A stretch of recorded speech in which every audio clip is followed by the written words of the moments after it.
Praise the Lord.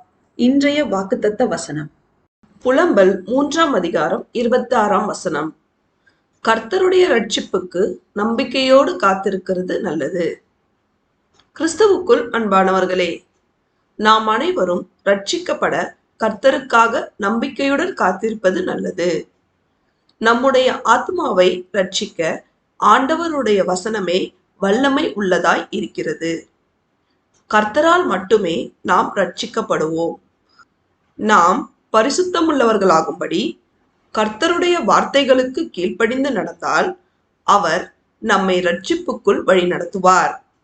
நாம் அனைவரும் இயேசு கிறிஸ்துவிற்காக நம்பிக்கையோடு காத்திருந்து அவரால் ரட்சிக்கப்பட்டு அவரையே சேவித்து அவருடைய மகா பரிசுத்தமுள்ள நாமத்தை துதித்து மகிமைப்படுத்துவோமாக.